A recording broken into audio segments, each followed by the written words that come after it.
So I wanted an old MP3 player I could use for work, and I was looking into an older iPod Touch. I kind of figured, why not? They were inexpensive and can act as a replacement for my first gen, which doesn't work. I think the battery is shot. Either way, I didn't want to wait a week for it to ship out, so I decided to dig up what I had, and sure enough, I had my old Galaxy S5, which would be a good candidate for an old MP3 player. You could find one in good shape nowadays for around 50 bucks. It's also easier to use too, plus you don't have to go through no iTunes bullshit. April is just right around the corner, and so I kind of figured since the phone came out in April 2014, this will mark its 10th anniversary. Now, the S5 got its own fair share of hate in some areas when it first came out, one of which was the design, which was hated on for being plastic. I mean, for a flagship phone, I get it. You expect a better look like the premium looking S6, but that isn't the case. But shit, it looks good to me. It's got its own quirks, so I'm gonna go Doug DeMiro on your ass real quick. What's the deal with the charging port? From the looks of it, it does look proprietary. It does come with its own lightning fast charger, which has the advantage in that it charges real quick. But you could also just use a regular micro USB with it. The only downside is that it won't charge as fast, but I think it's also a great alternative either way. Also, there's a flap that hides the port, which used to be here. I remember when I used this phone in high school, I was trying so hard to keep that shit intact, but eventually I said, fuck it.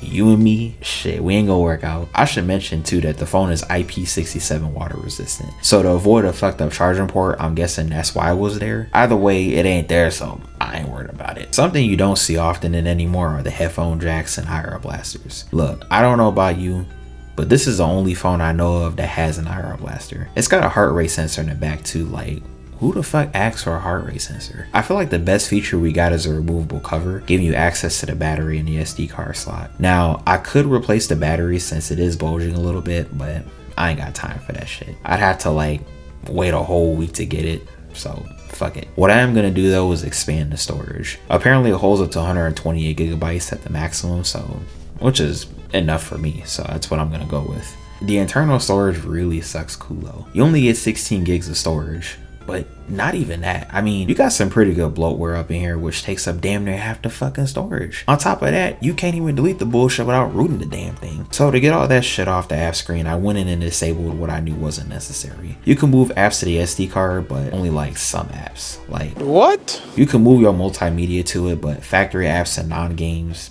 that ain't happening. But if you could disable the bloatware caca, it's actually not too bad. There are a lot of settings which could be a little controversial, but you can always adjust it so it doesn't look too bad. If there's any litter I left behind, one of which was S-Health, which is a health app that lets you keep track of your heart rate, stress, water intake, eating, you know, all that bullshit. And for what it is, it does a pretty good job. Now, of course, I ain't gonna be using this shit every day, and honestly, if you had any other phone, you could just go download a third-party app. I guess the only thing you'll be missing out though is on the heart rate sensor, but whatever. I always remember the fingerprint scanner to be a pain in the butt, and that's because you have to slowly swipe your finger on the button, and yeah, it has to be just right, like right in the middle. Next you have Peel's Smart Remote, which lets you control your TV with the phone. Remember the IR blaster on top? Yep, that's how the magic make it happen or happens. I should probably mention that it doesn't work, so I ain't gonna even fuck with this shit. You also have screen mirroring, which actually works on my 3rd gen Fire Stick. There is some lag to be expected, and the battery got pretty warm after my mirroring selfie session.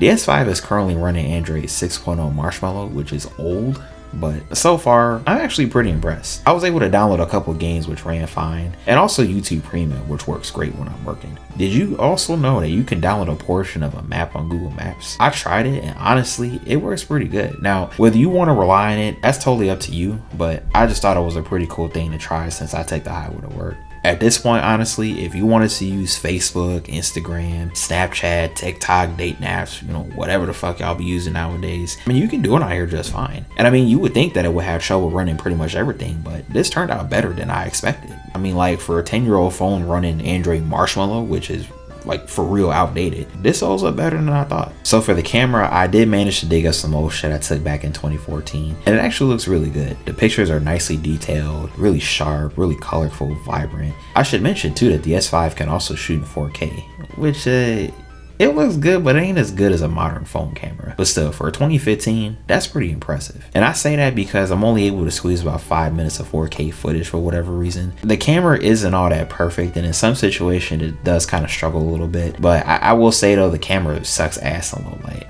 I mean, you get like a ton of grain. You can't see shit, even with the fucking flash. I mean, it's better to just use, you know, anything else other but this, because it's boo-boo. The front-facing camera also is really boo-boo too. I mean, you know, I wouldn't use it regularly. And I mean, just to show you, here's some footage. All right, so this is take 2. This time I'm in pure daylight. Now, correct me if I'm wrong, but I think this records at 720. At 30, I'm not too sure. The thing with it is that, like, at a glance, it might not look that bad. If you look into it, like, in detail, like, that's where you start to notice that it, you know, kind of doesn't, like, age well type of thing. But, you know, I always thought the front-facing camera wasn't really that great anyway. Honestly, I don't really use the front-facing camera that much anyway. But so far, I'm at work, and I've been using my headphones, which are Samsung headphones. So I have the controls on them, and so I can like pause and play the song, and then like kind of like adjust the volume, and it works great. The phone's battery life in terms of music actually does really well, which shocked me, because, you know, whenever I'm using the phone, like how I am using it now and playing games and shit like that, you know, it tends to burn up the battery a lot quicker. So it really depends on what you're doing. I gotta say, I'm really impressed. And I mean, this thing is running Android Marshmallow, which, like, this phone hasn't been supported since 2016. So if you think about it, it's like 8 years ago, and it's still running like the latest updates. It's still running, you know, the latest YouTube videos. It's still keeping up, like, performance. You know, I would expect it having limitations, and, you know, to a great extent it actually does. And that's part of my journey, you know, with spending a week with it, is, you know, trying to figure out what those limitations are, but also, you know, trying to figure out what the strengths and weaknesses are. And so, I mean, so far I haven't been able to do much else other than, you know, listen to music, and I just stopped and got some Wendy's. But yeah, I just wanted to show you guys what it looked like using the front-facing camera. It's not great, but it's not the worst, you know. I mean, so yeah. Honestly, I'm not one to pay attention to the battery life unless if it's an issue.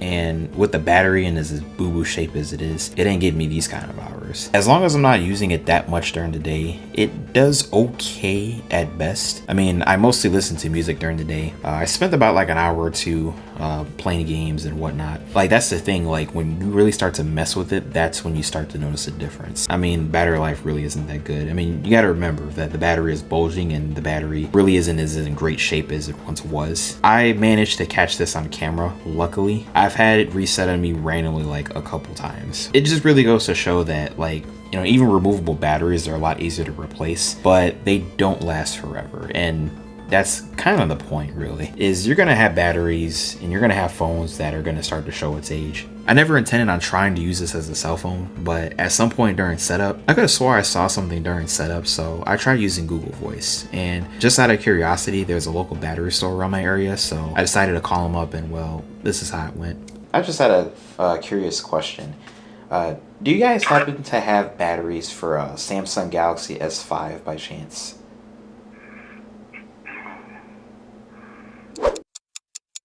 We do not. No, okay. Would you be able to look up and see if like any other store in the area might, you know, carry them in stock by chance? I can't even look up the S5s. No, okay. It Yeah. doesn't go down that far. It stops at S7. No, okay. Yeah, so my best option would probably be online, right? Since it's probably too old, right? Yeah. Yeah, because I've heard that, you know, a lot of them are like Chinese, so I mean, it's kind of like, you know, I'm not sure if I trust the quality, but I mean, if that's my only route, then, you know, I guess I'll try, you know, other options, you know. But I appreciate you looking. Yep, no problem. All right, thanks. Have a good night. Bye. Bye-bye. That's a no-go.